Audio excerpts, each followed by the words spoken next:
ஓம் சிவம். அன்பே சிவம். அனைத்தும் சிவம். முற்றும் சிவம். முடிவும் சிவம். முதலும் சிவம். அன்பே சிவம்.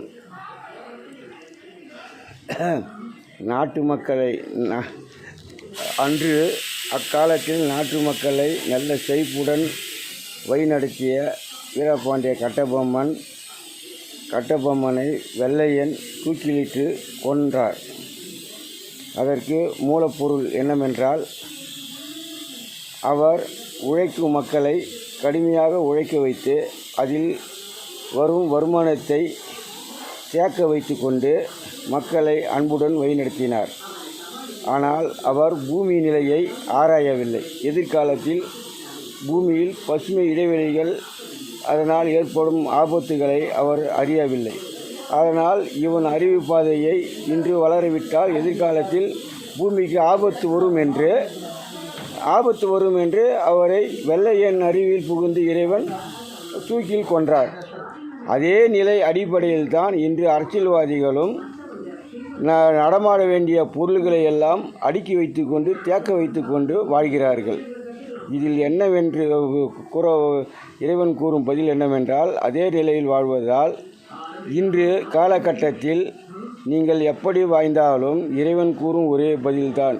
அன்று வீரபாண்டியன் கட்டபொம்மனுக்கு நடந்த விதி பயன் உங்களுக்கும் நடக்கும் என்று இறைவன் எச்சரிக்கை உரைக்கிறார். எப்போதென்றால், இன்று உழைக்கும் மக்கள் பல வேதனையில் வாழ்கிறார்கள். கடுமையாக நேரங்கால் இல்லாமல் உழைப்பதனால் அவர் உறுப்புகள் அனைத்தும் மிக விரைவில்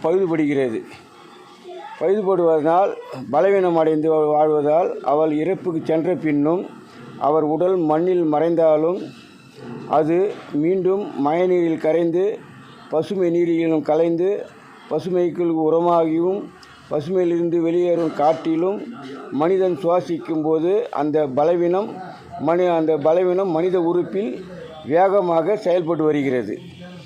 ஆகினால் இதனால் மருத்துவத்துறை அதிகரித்தாலும் அரசுக்கு வருமானம் அதிகரிக்கும். ஆனால் உயிர்களை மதிக்காமல் அரசு எந்த உயிர்கள் இறந்தாலும் அதற்கு பணத்தை தந்து அவர்களை வாழ அடைத்து ஏழை மக்களை இன்னும் துன்புறுத்தி வருகிறது அரசு. அது அறிந்து செய்கிறாரோ அறியாமல் செய்கிறாரோ அது அவருக்கு தான் தெரியும். இறைவன் அறியாத விஷயம் எதுவும் இல்லை. ஆனால் இதே நிலை வருவதற்கு காலம் காத்திருக்கு அரசியல்வாதிகளுக்கு. எவ்வாறு என்றால், உள்மனதில் இறைவன் தூண்டப்படுவார். நீங்கள் செய்யும் அதர்ம செயலை தூண்டப்பட்டால் பொதுமக்கள் அனைவரும் எழுந்து உங்களுக்கு கட்டபொம்மனுக்கு வந்த நிலை உங்களுக்கும் வர காலம் காத்திருக்கு. எச்சரிக்கையுடன் வாழ்வதற்கு மூலப்பொருள் என்னவென்றால், இன்று படித்த இளைஞர்களும் வேலையில்லா பட்டதாரிகளும் நிலையில் உலக அளவில் அதர்மம் நடக்க நிலை உள்ளது. இதனால் பூமி நிலை கருதி இறைவன் கூறும் பதில் என்னவென்றால், இன்று அரசுத்துறை வேலைக்காக மக்கள் மிக கடுமையாக செயல்படுகிறார்கள். அதனால் அவருடைய ஆத்மா பாதிக்கப்படுகிறது. உங்கள் சட்ட வழியில் நீங்கள் 100க்கு 10 பேருக்கு வேலை தருவீர்கள், 90 பேருக்கு வேலை தருவதில்லை. ஆகினால் இதுக்கு மேல் புதிய சட்டத்தை கொண்டு வந்து இன்று கவர்மெண்ட் துறைக்கு வேலை செய்யும் ஆட்கள் மறுநாள் வேலைக்கு செல்லக்கூடாது. மறுநாள் படித்த இளைஞர்கள் வேலையில்லா பட்டதாரிகள் அந்த வேலையில் ஈடுபடுத்தி அவர்கள் செய்யப்படுவது அனுபவம் தேவையில்லை. பகுத்தறிவு தருவது இறைவன்.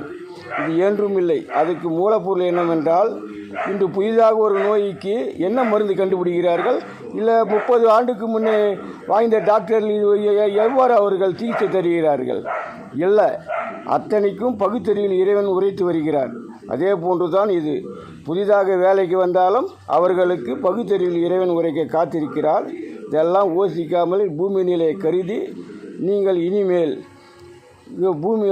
இனிமேல் சுருக்கமாக சொல்ல போனால், மாதத்தில் 15 நாள் அரசுத்துறை ஆட்களுக்கும் 15 நாள் வேலை இல்லாத பட்டதாரிகளுக்கும் வேலை தந்து மக்களை அன்புடன் வாழ வைப்பதே பூமிக்கு நன்மை, உங்களுக்கு நன்மை. இல்லை, உங்கள் இச்சைக்கு சென்றால் வீரபாண்டிய கட்டபொம்மன் நிலை உங்களுக்கு வர காலம் காத்திருக்கு. எதிர்கொள்ளுங்கள். ஓம் சிவம். அன்பே சிவம்.